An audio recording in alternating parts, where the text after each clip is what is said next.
Quizás una de las cuestiones que más nos atormenta en el mundo de la informática es entender cómo de esto pueda salir esto. ¿Cómo es posible que veamos ventanas en una pantalla y las podamos arrastrar con nuestro ratón, reproducir películas o incluso jugar a videojuegos? En nuestro día a día damos todo esto por hecho, como si se tratase de una especie de magia negra que solo pocos eruditos consiguen dominar. Si nos paramos a pensar, simplemente se nos escapa. Es demasiado complejo y abstracto, sobre todo si no estamos adentrados en el mundo de la programación. ¿Cómo es posible que de tan solo corriente y unos cuantos componentes electrónicos puedan salir tantas maravillas? Todos hemos oído hablar de ceros y unos, que a nivel físico se traducen en 1 para la presencia de corriente eléctrica y 0 para su ausencia, es así de simple. Incluso sabiendo que lo que hace nuestro procesador son simples operaciones aritméticas, con estos dos valores al final, la complejidad resulta sobreacogedora. Y la verdad es que realmente lo es, y es más bien raro que un solo hombre conozca y entienda con detalle absolutamente todas las partes que componen esta compleja máquina. No dista tanto de cómo funciona el mundo real, donde también tenemos una gran complejidad. Un ejemplo es un simple pato de goma. Si nos paramos a pensar cuánto conocimiento humano, esfuerzo y cadenas de procesado son necesarias para que este pato exista. Algo similar ocurre con los ordenadores. La diferencia es que el pato es algo físico. Podemos visitar la fábrica, aprender sobre cómo se obtiene el plástico o cómo funciona una cadena de montaje. En general es mucho más fácil imaginar cómo es el proceso de fabricación de un producto físico en nuestro mundo moderno.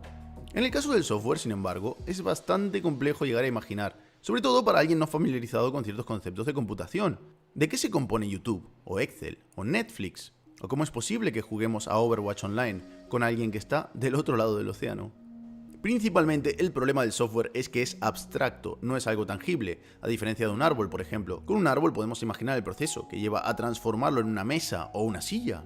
Sin embargo, de ceros y unos a lo que finalmente se muestra en nuestra pantalla, hay un gran abismo. Y aún más si intentamos imaginar cuál es el proceso que llevan a cabo los programadores para crear esta magia negra. ¿Cuáles son las órdenes secretas que hacen que una pantalla pueda mostrar una ventana? Veréis, esta es una de las dudas que me atormentó desde que era muy pequeño. Siempre quise entender cómo funciona un ordenador. En particular, lo que más me ha llamado la atención es cómo ese código binario del que tanto oímos hablar puede convertirse en algo visual en nuestra pantalla. Intenté varias veces poner fin a todas mis dudas. El primer intento fue con un libro de visualbasic.net, donde me explicaban específicamente cómo crear ventanas, cómo programarlas y darles vida. Pero la verdad es que me llevé una gran decepción. Ese libro no me explicaba qué eran las ventanas, de dónde salían, tan solo me decía cómo puedo crear una y personalizarla, cómo poner botones, hacer que esos botones realicen una acción y otro tipo de virguerías, pero seguía teniendo la misma duda. ¿De dónde salen estas ventanas? ¿Quién las creó? Tras muchos meses de frustración intentando entender muchos conceptos de distintas disciplinas de la informática, solo conseguí tener en la cabeza un lío aún mayor. Eventualmente descubrí Linux. Con él podía tener acceso a información que en Windows me era invisible. Podía montarme incluso mi propio Linux desde cero, siguiendo guías como LFS, también conocido como Linux from Scratch, y entender mucho mejor todos los elementos que componen un sistema operativo. Obviamente todo ese proceso me llevó una gran cantidad de tiempo, frustración, y si bien lo que aprendí no contestaba directamente a todas mis preguntas, me ayudó a entender mucho mejor cómo funciona este mundo. Aún así hay muchas cosas que aún hoy en día simplemente se me escapan, pero por lo menos he entendido de dónde proviene tal complejidad y cómo el ser humano ha podido llegar a crear sistemas tan complejos y sobre todo en tan poco tiempo. La respuesta a todo son las capas de abstracción. Lo bueno de las capas es que existen en nuestro mundo tangible y es mucho más fácil explicarlo. Imagina por un momento que eres un hábil arquitecto con una buena cantidad de dinero en su cuenta bancaria. Un buen día decides retirarte, comprar un terreno y construir tu propia casa por tu cuenta. Decides hacer este proyecto un reto personal. Y completas toda la obra prácticamente solo. No te privas de ningún lujo. Los últimos materiales de construcción, grandes ventanas, buena orientación, bien aislada en cuanto a temperaturas y ruidos. Dedicas meses a levantar paredes, ladrillo por ladrillo, tuberías de cobre, cableado eléctrico, pintura, colocas las ventanas e incluso el parquet. Un trabajo bastante duro, la verdad, pero que te dará una gran satisfacción. Desde luego usas una buena cantidad de prefabricados, incluso partes a partir de un modelo de casa bastante común. Completas la obra con un gran esfuerzo y sacrificio, pero valió la pena. Puedes decir que has construido tu propia vivienda. Ahora, imagina que un día un hombre de las cavernas viaja desde el pasado y aterriza justo en la puerta de tu casa. Se trata de un Homo sapiens de la era paleolítica. No conoce nada sobre nuestra cultura, tan solo conoce la tecnología básica basada en trabajar piedras y otros objetos que consigue a su alrededor. Nuestro hombre de las cavernas, obviando el problema del idioma, claro, ¿no? Porque vete a saber qué hablaban en esa época, se te presenta y te pregunta, ¿qué sitio es este? Rocas transparentes, paredes con formas regulares, colores vivos, no se asemeja a nada que haya visto jamás. Tú contestarías, mira, se trata de mi casa, aquí es donde vivo, la he construido yo mismo. El cavernícola, que se ha saltado unos cuantos siglos de evolución humana, intenta imaginar cómo has podido construir semejante cosa, pero simplemente se le escapa. No concibe cómo has podido levantar una pared tan perfecta y colorearla de un blanco tan homogéneo. Algo similar nos ocurre cuando intentamos imaginar cómo de todos esos ceros y unos, que simplemente representan presencia o ausencia de corriente, pueda salir el vídeo que estás viendo ahora mismo. En este momento tú, con el objetivo de calmar a tu nuevo amigo cavernícola, intentas explicarle que realmente no has comenzado desde la nada. Si bien es verdad que has construido tú la casa, no has fabricado los bloques de la que se compone, tales como ventanas, paredes, puertas y suelos. O incluso las tuberías de cobre o cableado necesario para que la electricidad llegue a tu casa. Simplemente has adquirido estos materiales y los utilizaste con tus conocimientos, incluso utilizando conceptos tradicionales para construir la casa. El cavernícola, muy extrañado, te contesta, entonces no has construido tú la casa, simplemente has montado bloques preexistentes. No puedes decir que realmente la has construido tú solo. En realidad sí que puedes, en tu nivel de abstracción, tú eres quien construyó la casa. El cavernícola lo ve de una forma absoluta. Tú, junto con otras cientos de personas, habéis contribuido a fabricar el cemento, extraer la arena necesaria para fundir el cristal, fabricar los ladrillos, extraer el cobre de las minas, refinarlo para que pueda convertirse en cables, extraer el petróleo, que una vez refinado se convierte en el plástico que recubre los cables, incluso diseñar las ventanas y marcos o puertas. Si nos ponemos escrupulosos, hay miles de personas que han contribuido a fabricar todo aquello que compone tu vivienda, y realmente si lo piensas, más bien has hecho muy poco por construir tu hogar, una parte bastante pequeña. Sin embargo, tú sigues pensando que la casa ha sido fabricada por ti.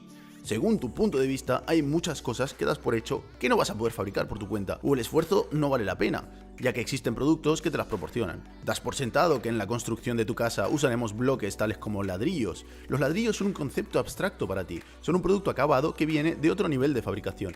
No sabes ni te importa de dónde vienen, cómo se fabrican o cuánto tiempo o trabajo implica su realización. Tú solo sabes cuánto cuestan y cómo tienes que usarlos.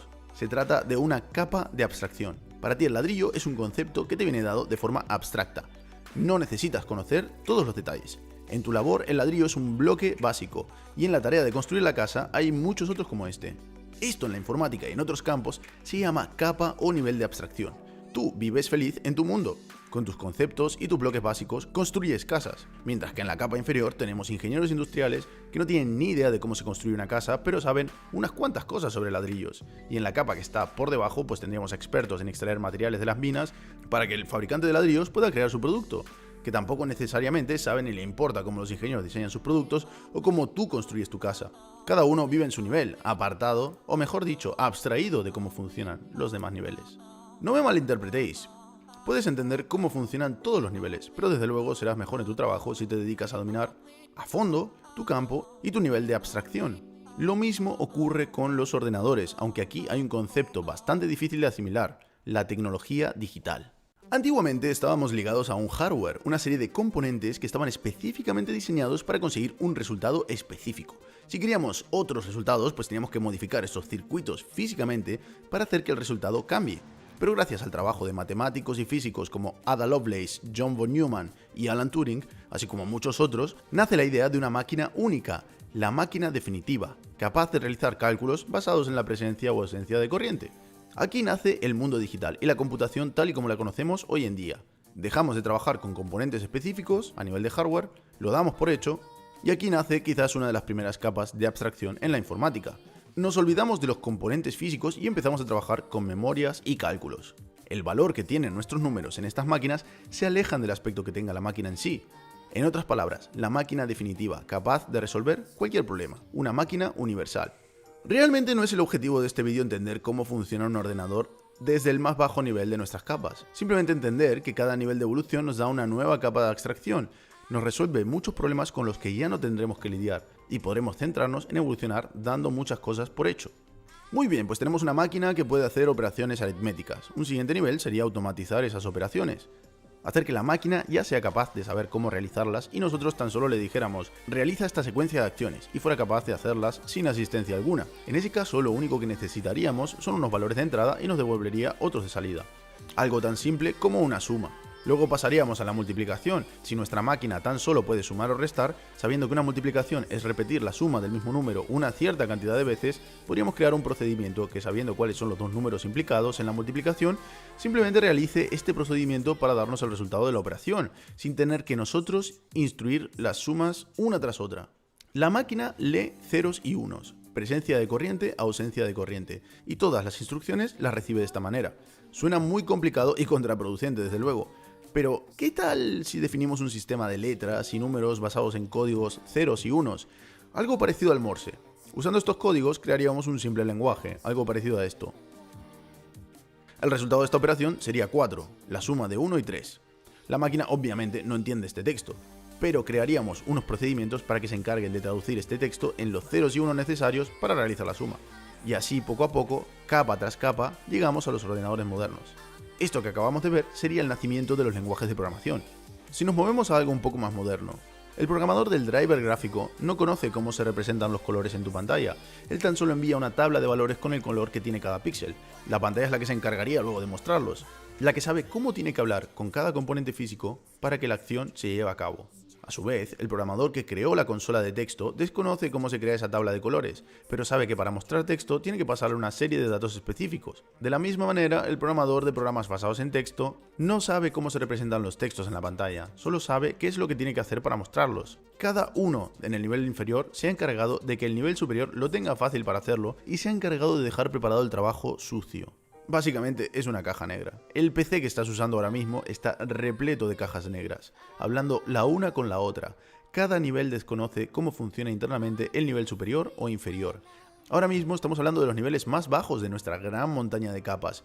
Pero si vamos arriba del todo, podremos encontrar, por ejemplo, a un programador web que tan solo utiliza el navegador, el editor de texto y algunas otras tecnologías como las redes, el protocolo HTTP para crear su página web, y no necesita saber ni de dónde salen ni cómo funcionan. Lo mismo ocurrió con aquel libro de Visual Basic. En este libro nosotros ya damos por hecho que alguien se ha encargado de crear el sistema que, usando una gran cantidad de capas por debajo, es capaz de pintar las ventanas en la pantalla. Y el programador de VisualBasic.net tan solo se encarga de configurar estas ventanas y hacerlas interactuar. De hecho, el lenguaje de programación que se usa, Visual Basic, antes de ejecutarse es traducido a otro lenguaje mucho más complejo, que a su vez se traduce a otro lenguaje aún más complejo, que acaba en simples operaciones aritméticas sobre una memoria en nuestra CPU. Sí, son millones de operaciones, que a nuestro programador no sabe ni le importa cómo ocurren. No se encarga de esta función, de la misma manera que el panadero no se va al campo a cosechar el trigo para hacer el pan. Así es como funciona el mundo de la informática y realmente cualquier otro sistema extremadamente complejo de la humanidad. Primero que para que se produzca un avance tecnológico, cada gran contribuidor coge el legado de quien le precede y lo mejora. Y segundo, que cada programador, ingeniero electrónico o industrial utiliza las herramientas y bloques básicos proporcionados por la capa inferior, por lo cual se puede decir que nadie lo sabe todo, solo una pequeña parte. Esto es lo que le permite centrarse en lo que realmente es importante y hacer el mejor trabajo posible en su área. Dicho esto, nos podemos sentir identificados con aquel hombre de las cavernas, que se maravilla ante una obra de gran complejidad que no es capaz de entender.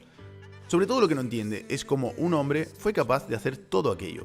Para él, este hombre es un poderoso mago que manipula la realidad, mientras que en realidad lo que tenemos es una gran trama de capas donde miles de personas, técnicas y conocimientos interactúan para crear una obra maestra de ingeniería moderna, tal y como lo es tu hogar o tu ordenador. Ahora el problema parece mucho menos abrumador, ¿verdad? Ahora el programador ya no es un mago, sino un currante más, parte de nuestra sociedad. Así que nada chicos, espero que os haya gustado este vídeo. Si os ha gustado dejadme una manito para arriba, suscribiros a mi canal y nos vemos en el próximo vídeo.